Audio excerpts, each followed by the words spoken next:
There is a story that has been told in my family for the past quarter century. It is the story of the ghostly spirit of our grandmother. Not yet at peace. Not yet at rest.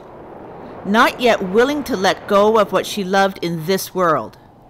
Still watching, still listening.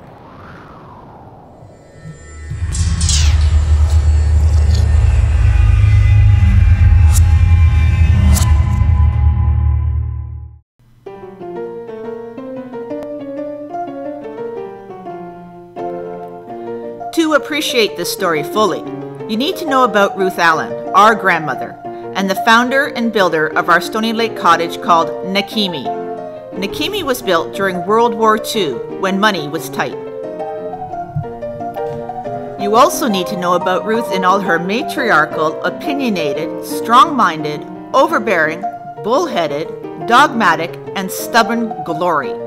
Ruth did not suffer fools lightly, but she was also loving, generous, loyal, thoughtful, and proud defender and pillar of her family in all our faults and splendors.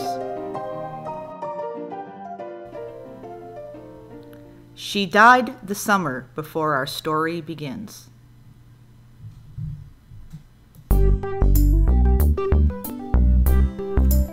The winter after Ruth died, my two younger brothers brought their girlfriends to Nakimi for a frosty overnight in the unheated, uninsulated main cabin. The couples were taking a break from their university studies, happy to embark on this little winter adventure. The day went well with lots of chores and activities to keep them warm, like relaxing and cooking lunch over an outdoor fire,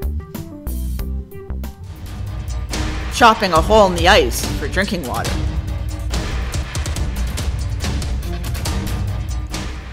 and splitting firewood to supply them with enough fuel to keep the upcoming well below zero night bearable.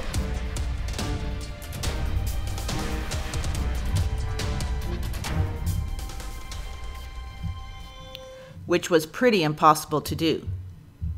When Granddad built this fireplace, he was not thinking winter heating. Eventually the girls snuggled up by a crackling fire to try and stay warm. Their conversation quickly turned towards a little trash talking about Ruth and the current state of affairs at Nakimi. Proud Ruth and her beloved Nakimi.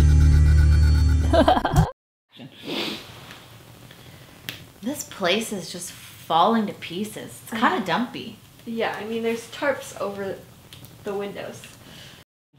Did you go to Ruth's funeral? No, I didn't, but I heard a lot of people were there. Yeah, it was really busy. She was a pretty scary woman. Oh, I was afraid of her, that's for sure. Yeah, and she was such a boss. Every time I was here last summer, she put me straight to work. I know, you can never sit down and relax. Never around her. Here's to making some changes around here. Oh, here's to the next generation. When suddenly,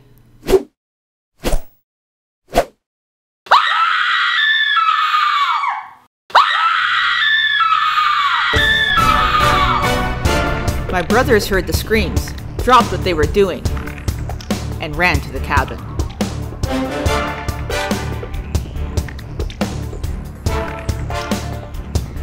They were met by their very shaken girlfriends, who insisted that Ruth had thrown the snowshoes at them herself.